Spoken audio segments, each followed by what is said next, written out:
Switzerland ఎక్కడైతే ఉన్నాం ఇక్కడే. ఒకప్పుడు నేను ఎయిర్పోర్ట్కి వస్తే ఎవరు కనపడేవాళ్ళు కాదు, ఒక్కరు కూడా ఉండేవాళ్ళు కాదు. కాదమ్మా, బిగినింగ్లో మీరు ఎవరు లేరు, 95లో ఎవరు లేరు ఇక్కడ, తర్వాత వచ్చారు మీరంతా. అప్పట్లో ఇక్కడ ఎవరూ లేరు. యూరోప్లో అసలు తెలుగు వాళ్ళే ఉండేవాళ్ళు కాదు, ఇండియన్స్ కూడా లేరు.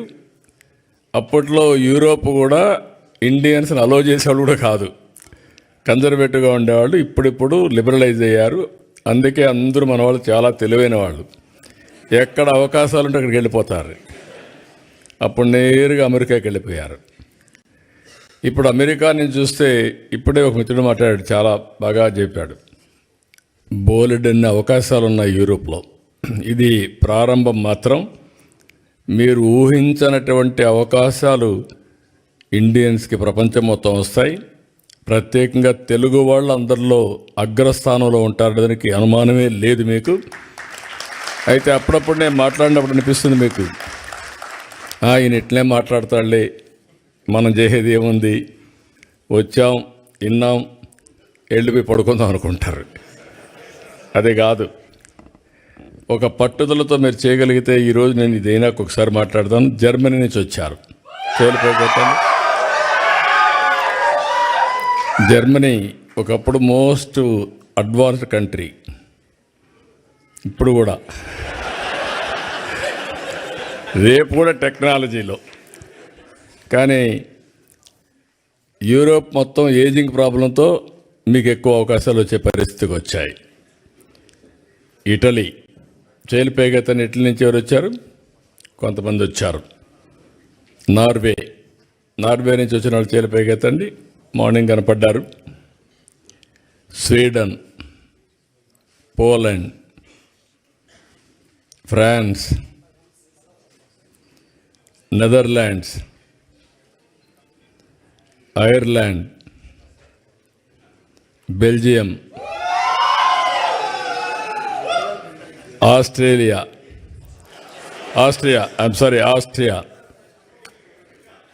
నువ్వు ఉన్నావు. లేకపోతే చాలా కొరతగా ఉంటుంది. నేను అదే అన్నాను. ఇప్పుడు ప్రపంచంలో ఎన్ని దేశాలు ఉన్నాయో అన్ని దేశాల్లో తెలుగు ఫుట్ ప్రింట్ ఉండాలి. అన్ని దేశాల్లో తెలుగు వాళ్ళు ఉంటారు, ఇండియన్స్ ఉంటారు. అది సాధ్యం. ముందు ఆ విశ్వాసం మీకు వస్తే ఇది ఎట్టి పరిస్థితుల్లో కూడా జయప్రదం అవుతుంది. ఇప్పుడే మన వాళ్ళందరూ మాట్లాడినట్టు, నా జీవితంలో ఇన్ని దేశాల్లో మీరు ఉన్నారని కూడా ఊహించలేదు. నేను మీరు వెళ్తారని కూడా ఊహించలేదు. చెప్పాను చాలాసార్లు, ఎప్పుడు మాట్లాడినా చెప్తూనే ఉంటాను. కానీ దాన్ని అందిపుచ్చుకొని మీరు ఇన్ని దేశాలకు పోతే, ఫస్ట్ టైం నేను జైల్లో ఉన్నప్పుడు ఎక్కడెక్కడి నుంచో మీరు డెమాన్స్ట్రేషన్లు చేస్తూ ఉంటే, ఇన్ని దేశాల్లో తెలుగు వాళ్ళు ఉన్నారా అని నాకే ఆశ్చర్యం కలిగే పరిస్థితి వచ్చింది. అది 1-2 రోజులు చేయాలా మీరు. నేను జైల్లో ఉన్న 53 రోజులు నిరంతరం మీరు ఉద్యమాలు చేశారు. దీనికి నా జీవితాంతం నేను అనుకున్నాను. కొంతమంది చనిపోయినా గుర్తుంటారు, కానీ నేను బ్రతికున్నగానే గుర్తుపెట్టుకున్నారంటే నా జీవితంలో మర్చిపోలేను. అక్కడి నుంచి ఎన్నికలు వచ్చాయి. ఎన్నికల్లో కూడా చాలా సమర్థవంతంగా మేము ఆలోచించాం. రాష్ట్ర భవిష్యత్తు ఒక పక్క, రాజకీయాల్లో ఉండదగ్గ వ్యక్తి కాని వ్యక్తి ఆ రాష్ట్రంలో ముఖ్యమంత్రిగా ఉంటే ఏం జరిగిందో మనం చూసాం. అందుకని అందరం కలవాలనుకున్నాం. తెలుగుదేశం, జనసేన, బీజేపీ 3 పార్టీలు కలిసి పోటీ చేశాం. పోటీ చేస్తే నాకే ఆశ్చర్యం వేస్తుంది. ప్రపంచంలో ఎక్కడెక్కడి నుంచో వచ్చారు మీరు, నెలల తరబడి అక్కడే ఉన్నారు. ఒక్కొక్కరు మీకు ఎంత శక్తి ఉంటే అంత డబ్బులు ఖర్చు పెట్టి ఎన్నికల్లో గెలిపించారంటే ఇది మా జీవితంలో ఎప్పుడూ మర్చిపోలేని సంఘటన. ఇది అప్పుడప్పుడు చరిత్రలో అనుకుంటాం, కానీ ఇంత స్ఫూర్తిదాయకమైనటువంటి జాతి ఉండడం, నేను ఆ జాతిలో పుట్టడం నా అదృష్టంగా భావిస్తున్నా. అందుకే మళ్ళీ చెప్తున్నా, మళ్ళీ జన్మ అనేది ఉంటే మళ్ళా తెలుగు జాతిలోనే పుట్టాలని చెప్పి భగవంతుని కోరుకుంటున్నా. ఇంకొక విషయం మీరు చూస్తే,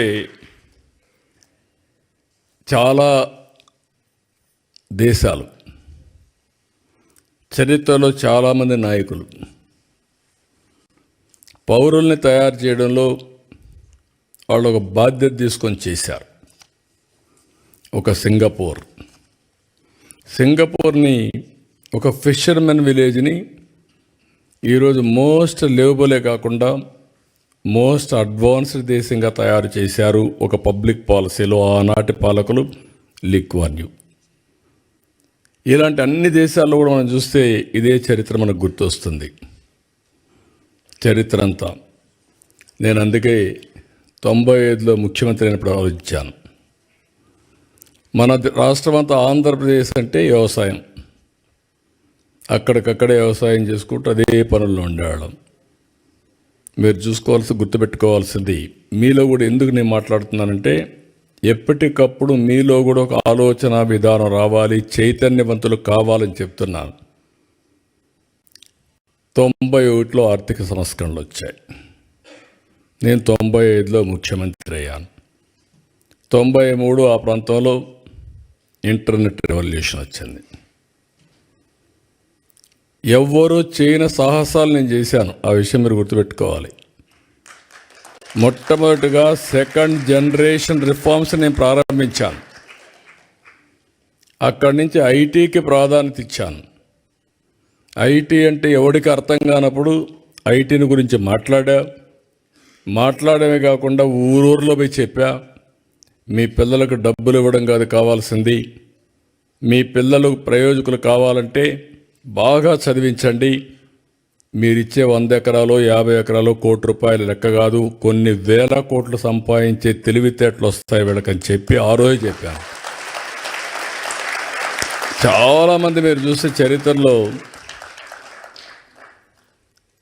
విలేజ్ నుంచి మండలానికో టౌన్కి వెళ్ళిపోయి పిల్లల్ని చదివించడానికి కాపురాలు పెట్టారు.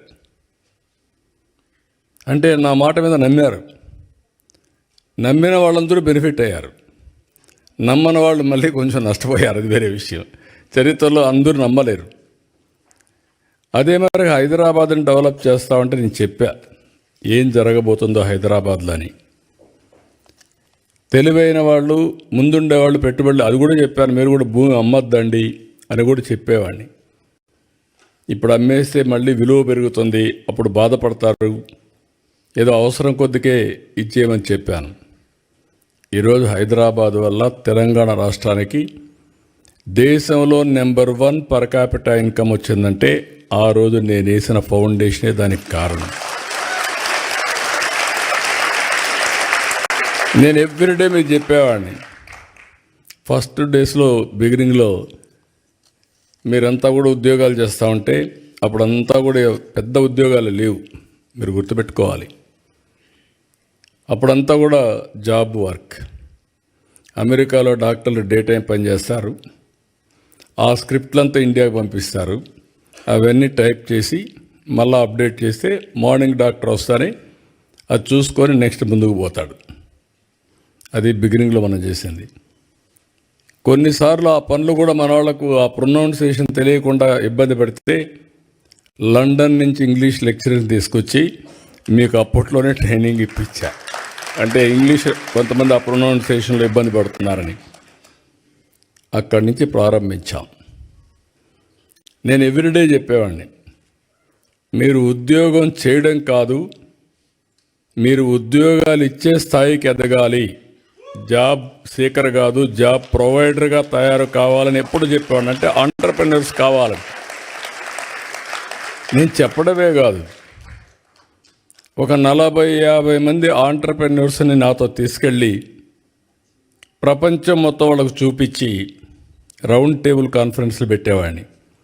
ఆ దేశంలో ఉండే ఆంటర్‌ప్రెన్యూర్స్ని పిలిపించి వాళ్ళకు నెట్వర్క్ చేసి ఎంఓయూలు కానీ లేకపోతే అనేక విధాలుగా అనుసంధానం చేస్తే ఈరోజు నేను గర్వంగా చెప్పగలుగుతున్నా, సెకండ్ జనరేషన్ ఆంటర్ప్రెన్యూర్స్, దానికి చిరునామా తెలుగు రాష్ట్రాలంటే ఆ రోజు చేసిన ఫౌండేషన్.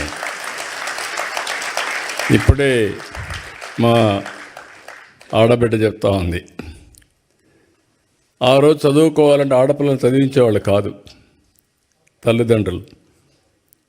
నేను ఎవ్రీడే సవాలుగా తీసుకొని చెప్పేవాడిని, మగపిల్లవాడైనా ఆడపిల్ల అయినా బాగా చదివించండి, మీకు ఇది ఒక పెద్ద ఆస్తి, వివక్షత చూపించద్దని ఎవ్రీడే చెప్పేవాడిని.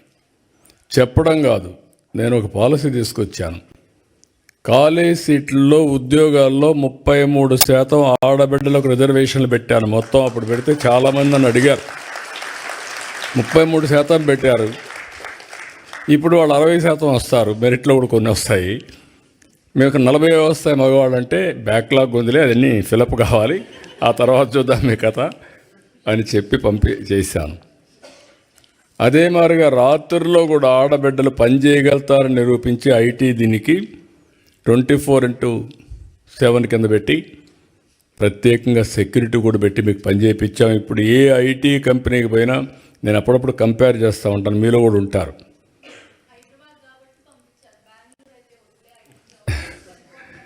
అదేమ్మా, ఇప్పుడు మీరు చూస్తే అప్పుడప్పుడు నేను అడుగుతూ ఉంటాను, భర్త భార్య ఇద్దరు ఐటీ ప్రొఫెషనల్స్ ఉంటారు, ఎవరికి ఆదాయం ఎక్కువ వస్తుందంటే ఏమంటారు, మగవాళ్ళు ఏమంటారు?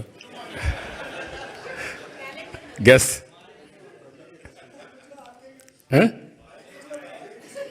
అని కూడా కాదు,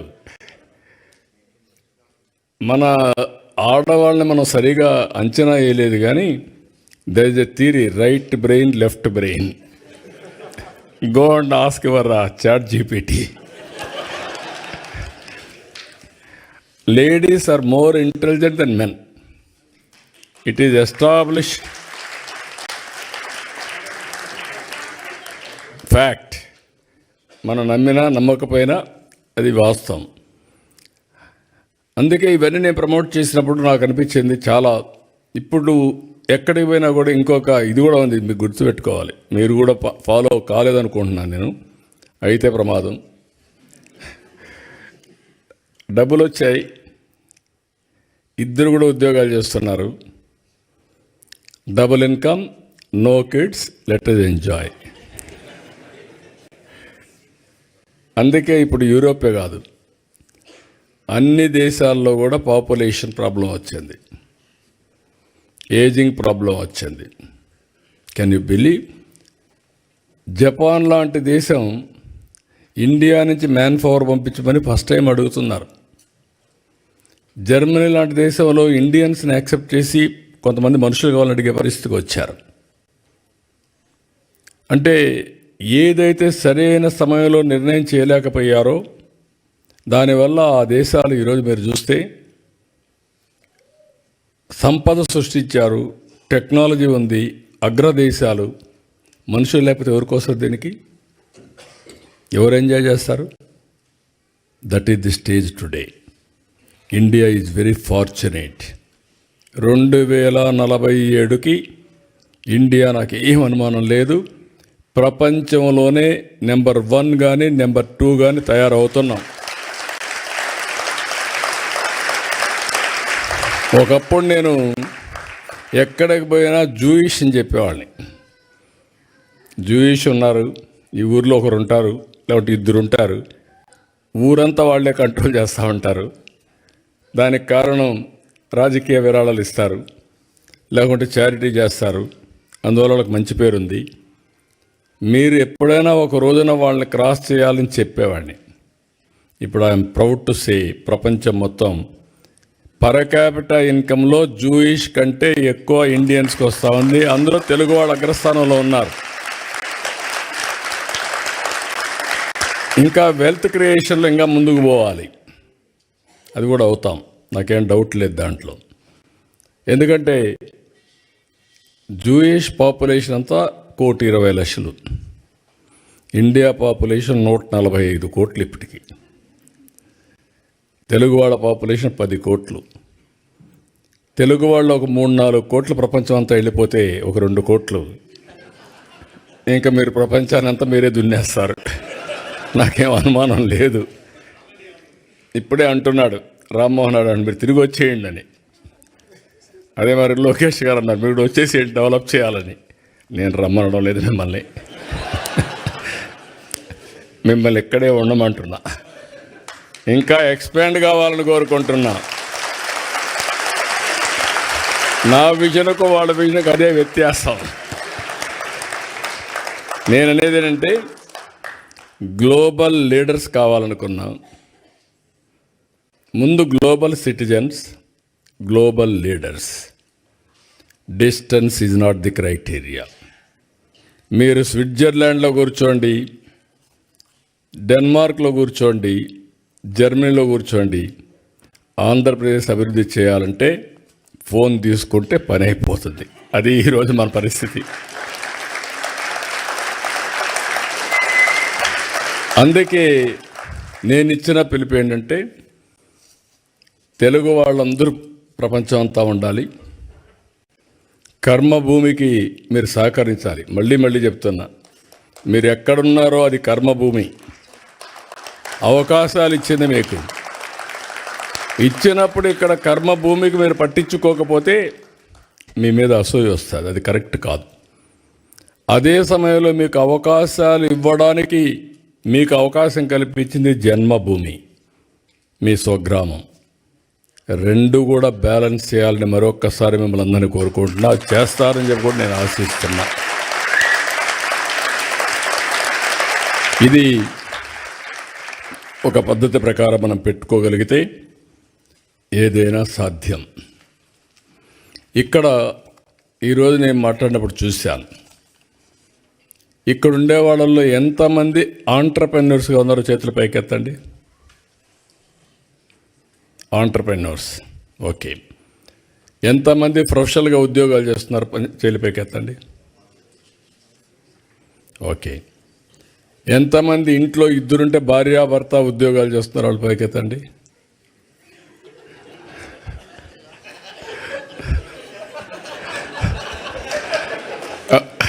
వాస్తవమే, భార్యాభర్త ఇద్దరు ఉద్యోగాలు చేస్తున్నారు. నేను లోకేష్ గారు చెప్పినట్టు నేను ఒక రాజకీయాల్లో కూడా చాలా ఒక రెవల్యూషన్గా చేయాలని నా కోరిక. ఎవరైనా సరే ఏ ఫీల్డ్లో ఉన్నా రాణించాలంటే ఆర్థికంగా ఇబ్బందులు లేకుండా ఉండాలి.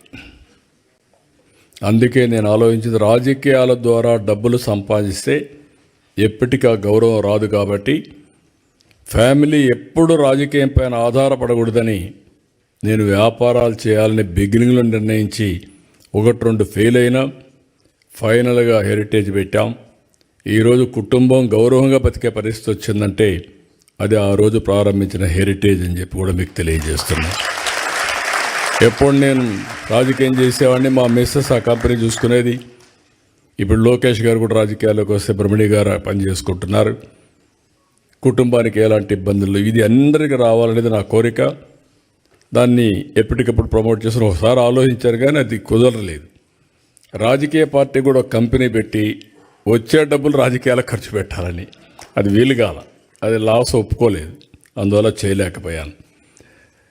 ఇప్పుడు నేను మిమ్మల్ని కోరేది ఏంటంటే, నేను 1 ఫ్యామిలీ 1 ఆంట్రప్రెన్యూర్ అని పెట్టుకున్నాను. నేను ఇక్కడుండే మీరందరూ కూడా ఉద్యోగాలు చేస్తూ ఓసారి టకామని ఉద్యోగం మానేసి ఆంట్రప్రెన్యూర్ చేస్తే అది కానీ గిట్టుబాటు కాకపోతే మొత్తం దెబ్బతింటామని భయం కూడా ఉంటుంది.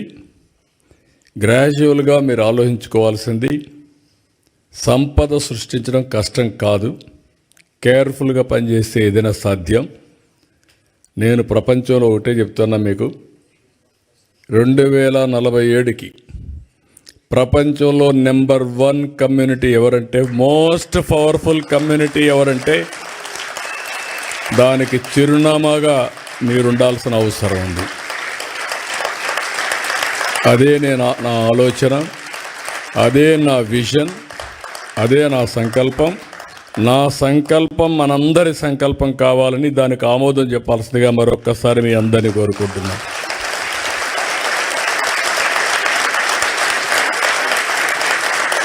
ఒక వ్యవసాయం చేసే కుటుంబం నుంచి వచ్చాం.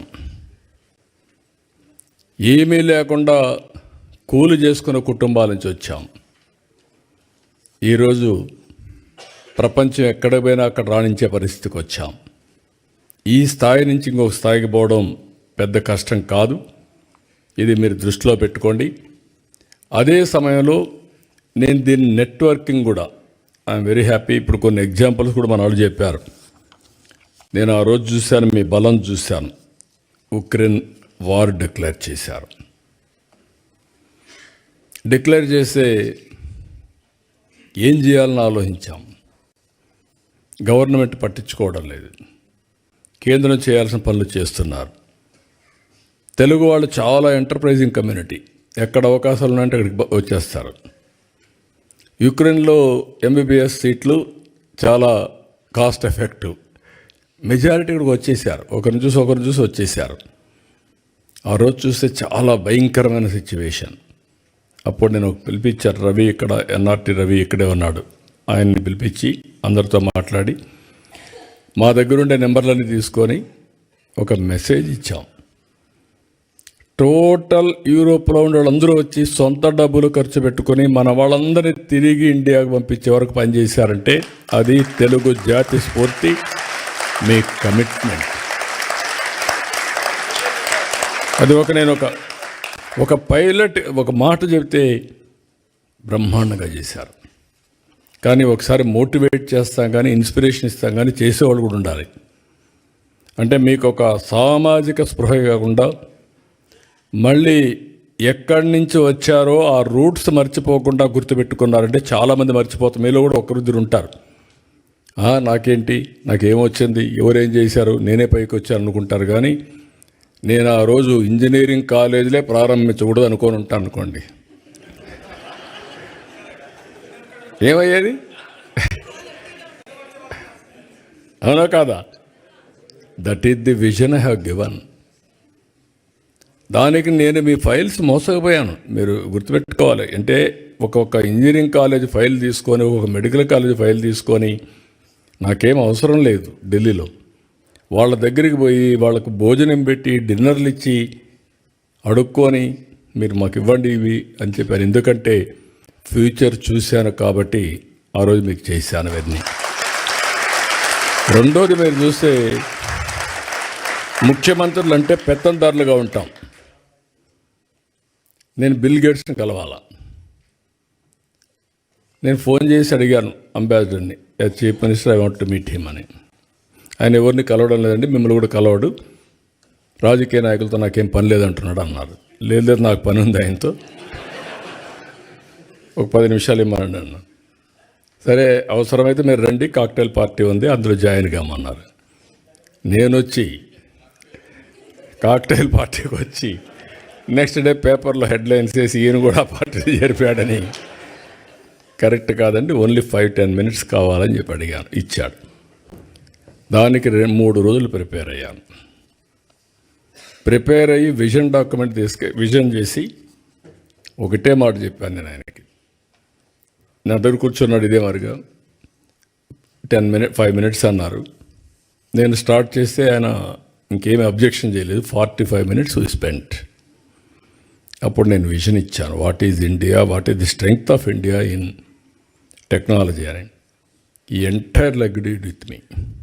నేనేం చేయాలి మీకు అన్నాడు. మీరు ఏమీ చేయక్కర్లేదు, మీ మైక్రోసాఫ్ట్ కంపెనీ హైదరాబాద్లో పెట్టమని అడిగా ఆ రోజు. అప్పట్లో ఎవరు అడగరు, ఓన్లీ సియాటల్లో ఉంది. ఎందుకంటే మైక్రోసాఫ్ట్ వస్తే ప్రపంచం అంతా అనుకుంటారు హైదరాబాద్లో ఏమీ లేకపోతే వచ్చాడు మైక్రోసాఫ్ట్ పెట్టాడని చెప్పి. అన్ని కంపెనీలు వస్తాయి. ఫ్లాగ్షిప్ కంపెనీ చెప్పి ప్రయత్నం చేశాను, జయప్రదమయ్యాను. ఈరోజు గర్వంగా చెప్తున్నా, ఆ మైక్రోసాఫ్ట్ హైదరాబాద్కు వచ్చింది కాబట్టి తెలుగు బిడ్డ నాదెళ్ల సత్య సీఈఓగా తయారయ్యాడు ఆ కంపెనీకి. That is the elevation, that is the spirit. ఇది ఒక్కొక్కరికి కోరికలు పుడతా ఉంటాయి. నేను ఇంజనీరింగ్ కాలేజీలు కడితే ఎవ్రీ రెవెన్యూ డివిజన్లో ఆ engineering college building biggest building అది చూసి నేను కూడా ఈ కాలేజీలో చదువుకోవాలని చదువుకున్నవాడు మీలో కూడా చాలామంది ఉంటారు. అలాంటి స్ఫూర్తిదాయకమైన కాలేజీలు మనం కట్టాము, అన్ని లాభాలు వచ్చాయి.